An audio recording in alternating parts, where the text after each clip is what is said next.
만약 가족이 집에서 갑자기 세상을 떠난다면 무엇을 해야 할까요? 충격과 슬픔에 빠진 순간, 우리는 생각보다 빨리 그리고 정확하게 여러 절차를 처리해야 합니다. 사망 신고는 어떻게 해야 할지, 119에 연락해야 할지, 112에 연락해야 할지조차 헷갈리기 쉽습니다. 장례식장은 어디로 정해야 하며, 법적으로 꼭 해야 하는 행정 처리는 무엇인지도 막막합니다. 하지만 이런 절차를 미리 알아두지 않으면 예상치 못한 상황에서 큰 혼란에 빠질 수 있습니다.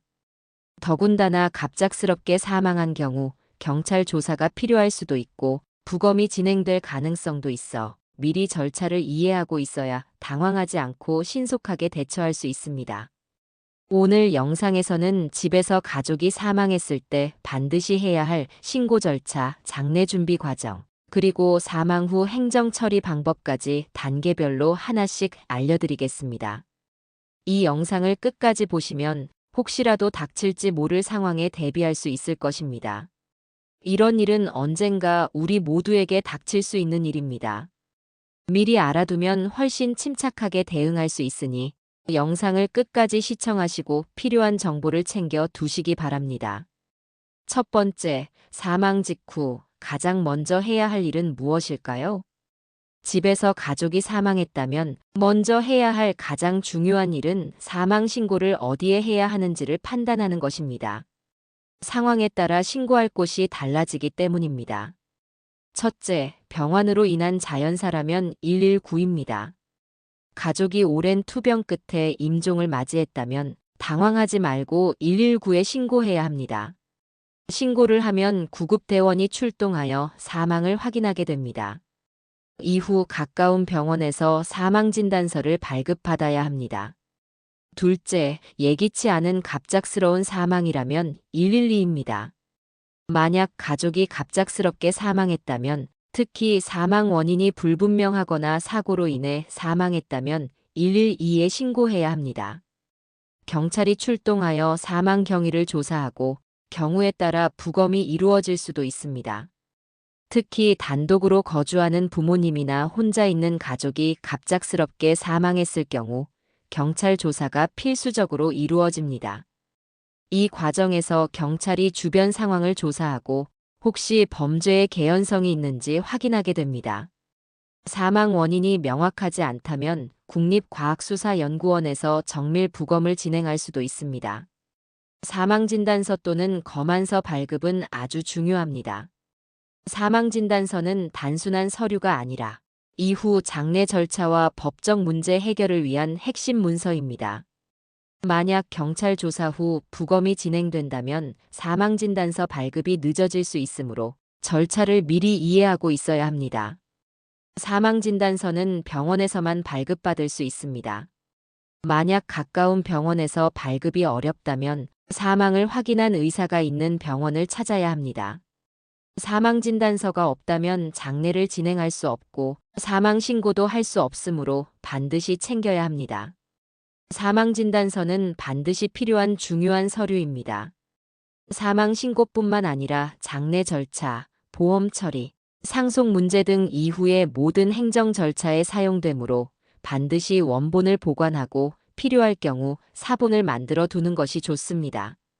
이렇게 사망 직후에는 어떤 기관에 신고할 것인지 신속하게 판단하고 사망진단서를 확보하는 것이 가장 중요합니다.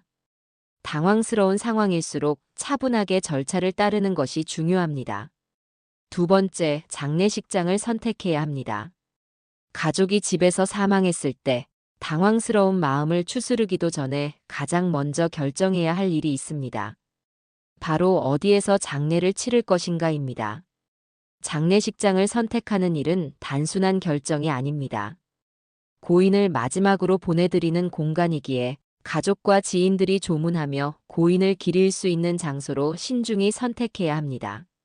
먼저 많은 사람들이 가장 먼저 떠올리는 곳이 병원 장례식장입니다. 병원 부설 장례식장은 시설이 잘 갖춰져 있고 절차가 비교적 간편합니다. 특히 병원에서 사망한 경우라면 별도의 운구 절차 없이 바로 장례식장에서 연결되는 경우가 많아 부담이 적습니다.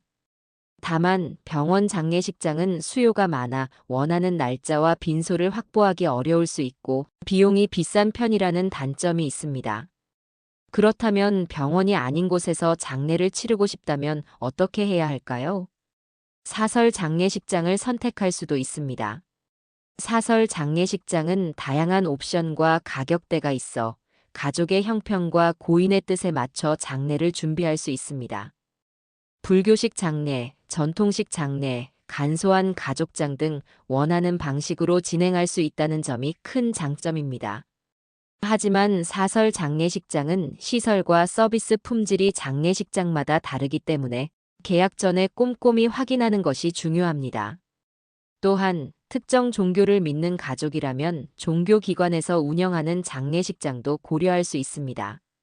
천주교, 기독교, 불교 등 종교별 장례 문화에 맞춰 장례를 치를 수 있도록 준비된 공간이기 때문에 고인이 평소 신앙을 가졌던 분이라면 이곳에서 장례를 치르는 것도 의미 있을 것입니다. 그렇다면 장례식장을 선택할 때 가장 중요한 요소는 무엇일까요? 첫째, 위치입니다. 장례 기간 동안 가족들이 오가야 하기 때문에 집과 너무 먼 곳보다는 이동이 편리한 곳을 선택하는 것이 좋습니다. 둘째, 조문객 수용 가능 여부입니다. 많은 분들이 찾아올 예정이라면 넓은 빈소와 편의 시설이 갖춰진 곳이 좋고 소규모 가족장이라면 작은 빈소를 선택해 불필요한 비용을 줄일 수 있습니다. 셋째, 비용입니다. 장례식장은 기본 사용료 외에도 음식 제공, 장례용품, 입관 비용 등 추가 비용이 많이 들 수 있습니다. 계약 전 세부 항목을 꼼꼼히 확인하고 비교하는 것이 필요합니다. 이처럼 장례식장 선택은 단순히 장소를 고르는 것이 아니라 고인을 어떻게 모시고 어떤 방식으로 보내드릴지 결정하는 중요한 과정입니다. 미리 정보를 알고 준비해둔다면 갑작스러운 상황에서도 조금 더 침착하게 대처할 수 있을 것입니다. 세 번째 과정은 고인의 시신을 장례식장으로 옮기는 과정입니다. 장례식장을 결정했다면 이제 고인을 장례식장으로 모시는 과정이 필요합니다. 사망 장소에 따라 운구 절차가 달라질 수 있으므로 상황에 맞게 적절한 방법을 선택해야 합니다. 만약 병원에서 사망한 경우 절차가 비교적 간단합니다. 대부분의 병원에는 자체 장례식장이 있거나 연계된 장례식장이 있기 때문에 별도의 운구업체를 찾을 필요 없이 병원에서 직접 장례식장으로 이동할 수 있습니다. 이 과정은 병원에서 안내해주는 경우가 많으므로 사전에 병원 관계자에게 문의하는 것이 좋습니다. 하지만 집에서 사망했거나 사망 장소와 장례식장이 다른 경우 장례식장이나 전문 운구업체에 직접 연락하여 운구 차량을 요청해야 합니다. 일반적으로 장례식장에서는 운구 서비스를 제공하는 경우가 많습니다. 전문 장의차를 운영하며 이를 이용하여 고인을 장례식장으로 안전하게 이동시킵니다.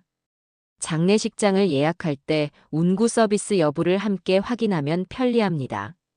만약 장례식장에 운구 서비스가 없다면 별도로 장의차를 운영하는 업체를 찾아야 합니다. 이때 비용은 이동거리와 서비스에 따라 달라질 수 있으므로 사전에 확인하는 것이 중요합니다. 운구 비용은 이동거리, 차량 종류, 운구 시간대에 따라 달라질 수 있습니다. 특히 심야 시간대나 장거리를 이동할 경우 추가 요금이 발생할 수 있으므로 사전에 운구업체의 비용을 문의하는 것이 중요합니다. 만약 운구 비용이 부담된다면 지역사회복지기관이나 지자체에서 지원하는 무료 운구 서비스가 있는지 확인해 보는 것도 방법입니다. 일부 복지단체나 종교단체에서도 경제적으로 어려운 유가족을 위해 무상 운구 서비스를 제공하기도 하므로 사전에 정보를 찾아보는 것이 도움이 될 수 있습니다. 운구 과정은 단순한 이동이 아니라 고인을 마지막까지 정성스럽게 모시는 과정이기도 합니다. 그러므로 운구업체를 선택할 때는 신뢰할 수 있는 곳인지, 고인의 몸 상태를 보호할 수 있도록 적절한 절차를 갖추고 있는지를 확인하는 것이 중요합니다. 운구가 완료되면 고인은 장례식장에 도착하여 빈소로 모셔지며 이후 염습과 입관 절차가 진행됩니다. 이때부터 본격적인 장례 절차가 시작됩니다. 조문객 맞이 준비 등 본격적인 장례 절차가 시작됩니다. 네 번째, 장례 절차가 진행됩니다. 장례식장이 정해졌다면 장례 절차를 진행해야 합니다. 일반적인 3일장을 기준으로 설명하면 다음과 같습니다. 첫째 날은 빈소를 마련합니다. 장례식장에 고인의 신분증과 사망진단서를 제출하고 빈소를 마련합니다. 빈소는 단순한 공간이 아닙니다. 이곳에서 고인을 기억하고 마지막 인사를 건넵니다. 그래서 고인의 사진을 정하고 영정을 준비하는 일도 중요한 과정입니다. 평소 어떤 모습을 가장 좋아하셨을지 고민해보며 사진을 고르면 좋습니다. 또한 가족들은 검은 옷을 준비하고 조문객을 맞을 준비를 합니다.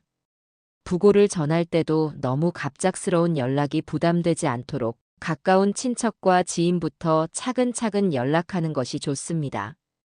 둘째 날은 입관식을 합니다. 고인을 마지막으로 모시는 시간입니다. 입관식은 고인의 몸을 정리하고 수의를 입혀 관에 모시는 과정입니다. 평소 고인이 좋아했던 옷이나 특별한 물건이 있다면 함께 넣어드릴 수도 있습니다. 입관을 마친 뒤 본격적으로 조문객을 맞이합니다. 많은 사람들이 빈소를 찾아와 고인의 삶을 기리고 가족들에게 위로의 말을 건넵니다. 바쁜 와중에도 가족들은 최대한 정성껏 맞이하는 것이 예의입니다. 하지만 너무 무리할 필요는 없습니다. 마음이 가장 중요한 시간이기 때문입니다. 셋째 날은 발인과 장지로 이동합니다. 마지막 길 배웅하는 날입니다. 이날은 가장 감정이 벅차오르는 순간입니다. 발인식은 고인을 마지막으로 배웅하는 자리로 가족과 가까운 친지들이 모여 고인의 영정을 바라보며 마지막 인사를 나눕니다. 운구차가 도착하면 관이 차에 실리고 장지로 이동합니다. 화장을 할 경우 화장장에서 짧은 의식을 진행한 후 유골을 유골함에 담아 납골당에 안치합니다. 매장을 선택했다면 가족들이 함께 흙을 덮으며 고인의 안식을 기원합니다. 이 모든 과정은 단순한 절차가 아닙니다. 고인의 삶을 기억하고 가족과 주변 사람들이 애도의 시간을 가지는 것이 장례의 본질입니다. 처음 겪는 일이라 두렵고 막막할 수 있지만 차근차근 단계를 밟아나가면 됩니다. 그리고 무엇보다 중요한 것은 고인을 존중하는 마음입니다. 이렇게 차분히 장례 절차를 이해하고 준비하면 고인을 떠나보내는 과정이 조금은 덜 힘들어질 수 있습니다. 다섯 번째, 장지 결정하기입니다. 장례 절차가 끝난 후 고인을 어디에서 모실지 결정하는 것도 중요한 과정입니다. 단순히 장소를 정하는 것이 아니라 고인이 편안히 안식할 수 있는 곳을 찾는 것이기 때문입니다. 첫째는 화장 후 봉안당 안치입니다. 가장 일반적인 방법은 화장 후 유골을 납골당에 모시는 것입니다. 납골당은 고인의 유골을 보관하는 시설로 실내에 위치한 곳이 많아 관리가 편리합니다. 가족들이 언제든 방문할 수 있도록 교통이 편리한 곳을 선택하는 것이 좋습니다. 둘째는 자연장입니다. 최근에는 자연 친화적인 장례 방식이 늘어나고 있습니다. 수목장은 유골을 나무 아래 묻어 자연으로 돌아가게 하는 방식이며 해양장은 바다에 유골을 뿌려 보내는 방법입니다. 이런 방식은 환경을 고려하는 분들이 선호하며 특별한 장소에서 고인을 기억할 수 있는 장점이 있습니다. 셋째는 가족묘나 공원묘지 마련입니다. 선산이나 공원묘지에 묘를 조성하는 방식도 여전히 많이 선택됩니다. 하지만 묘지 관리가 필요하기 때문에 가족 간의 협의가 중요합니다. 특히 묘지를 마련하는 데는 비용 부담도 따를 수 있어 미리 확인하는 것이 필요합니다. 장지를 결정하는 과정은 고인의 뜻과 가족들의 상황을 고려해 신중하게 선택해야 합니다. 그리고 무엇보다 미리 논의하고 준비해 두는 것이 중요합니다. 갑작스럽게 결정하면 신체적, 정신적 부담이 커질 수 있기 때문입니다. 가족들끼리 역할을 나누고 의견을 조율하면서 고인을 위한 가장 좋은 선택을 할 수 있도록 준비하는 것이 좋습니다. 여섯 번째는 장례 후 반드시 해야 할 행정 절차입니다. 장례가 끝났다고 모든 일이 끝난 것은 아닙니다. 사망 신고부터 재산 정리까지 법적으로 처리해야 할 일들이 남아 있습니다. 이 과정을 잘 알아두면 나중에 혼란을 줄일 수 있습니다. 먼저 사망 신고를 해야 합니다. 사망 신고는 사망일로부터 한 달 이내에 주민센터에서 해야 하며 신고를 완료해야만 보험금 청구나 상속 절차 같은 후속 처리를 진행할 수 있습니다. 신고를 위해서는 병원에서 발급받은 사망진단서 원본과 신고인의 신분증이 필요합니다. 사망 신고가 접수되면 고인의 가족관계 등록부에서 이름이 말소됩니다. 사망 신고를 마쳤다면 연금이나 보험을 정리해야 합니다. 고인이 국민연금을 받고 있었다면 사망 신고 후 연금이 자동으로 정지됩니다. 하지만 배우자나 자녀가 유족연금을 받을 수 있는 경우 국민연금공단에 유족연금을 신청해야 합니다. 생명보험이 있다면 보험사에 연락해 사망보험금 청구 절차를 진행해야 합니다. 재산 정리도 필요합니다. 고인이 남긴 예금은 상속인들이 은행에 신고한 후 상속 절차를 밟아야 합니다. 부동산이 있다면 등기 이전을 해야 하며 가족 간 협의를 거쳐 상속 여부를 결정해야 합니다. 자동차가 있는 경우에도 명의를 변경하거나 처분하는 절차가 필요합니다. 상속 재산이 일정 금액을 초과하는 경우 상속세 신고도 해야 합니다. 상속세는 사망일로부터 6개월 이내에 신고해야 하며 기한을 넘기면 가산세가 부과될 수 있습니다. 상속세는 재산 규모에 따라 다르기 때문에 전문가와 상담하는 것도 좋은 방법입니다. 상속세 신고를 위해서는 가족관계증명서, 고인의 재산 목록, 상속인의 신분증 등이 필요합니다. 장례가 끝난 후에도 해야 할 행정 절차가 많기 때문에 가족들은 정신없이 바쁜 시간을 보내게 됩니다. 하지만 미리 절차를 알고 준비해두면 불필요한 실수를 줄이고 더 수월하게 처리할 수 있습니다. 사망 신고를 가장 먼저 하고 연금이나 보험을 정리한 뒤 예금과 부동산 같은 재산을 상속하는 순서로 진행하면 됩니다. 상속세 신고 기한도 반드시 확인해야 하며 필요할 경우 전문가의 도움을 받는 것도 좋은 방법입니다. 일곱 번째, 남은 가족들의 마음을 회복하고 일상으로 돌아가는 것이 중요합니다. 사랑하는 가족을 떠나보낸다는 것은 누구에게나 감당하기 힘든 일입니다. 아무리 마음의 준비를 했다 하더라도 막상 이별을 마주하면 깊은 슬픔과 공허함이 밀려오게 됩니다. 장례 절차를 마친 후에도 그 상실감은 쉽게 사라지지 않으며 때로는 평소와 같은 일상으로 돌아가는 것조차 어렵게 느껴질 수 있습니다. 이럴 때 가장 중요한 것은 자신의 감정을 자연스럽게 받아들이는 것입니다. 억지로 괜찮은 척하거나 감정을 억누르려고 하면 오히려 더 큰 부담이 될 수 있습니다. 슬프다면 충분히 슬퍼하고 그리울 때는 고인의 기억을 떠올리며 마음껏 추억하는 것이 필요합니다. 또한 주변 사람들과의 소통도 큰 힘이 됩니다. 가족, 친구, 가까운 지인들과 고인에 대한 이야기를 나누면서 함께 애도하는 시간을 가지는 것이 좋습니다. 혼자서 모든 슬픔을 감당하려 하기보다 서로 위로하고 감정을 나누는 것이 심리적으로 큰 도움이 됩니다. 때로는 삶에 대한 무력감이나 상실감이 오래 지속될 수도 있습니다. 이럴 땐 전문가의 상담을 받는 것도 좋은 방법입니다. 심리 상담이나 애도 치료를 통해 자신의 감정을 건강하게 정리하고 극복하는 데 도움을 받을 수 있습니다. 그리고 무엇보다 중요한 것은 고인을 떠나보냈지만 내 삶까지 멈춰서는 안 된다는 것을 기억하는 것입니다.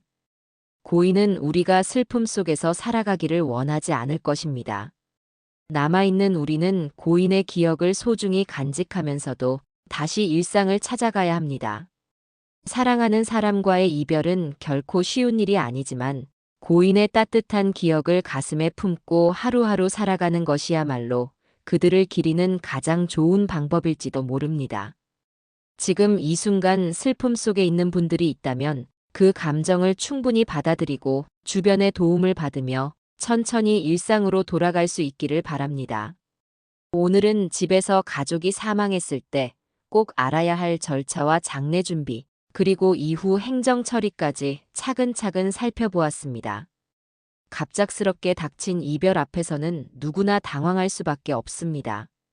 하지만 이런 순간일수록 필요한 절차를 알고 차분히 대응하는 것이 중요합니다. 사망 직후의 신고부터 장례 준비, 그리고 사후 행정 처리까지 하나씩 차근히 진행한다면 조금 더 수월하게 이겨낼 수 있습니다. 그리고 무엇보다 중요한 것은 고인의 마지막을 존중하면서 남아있는 가족들이 건강하게 일상을 회복하는 것입니다.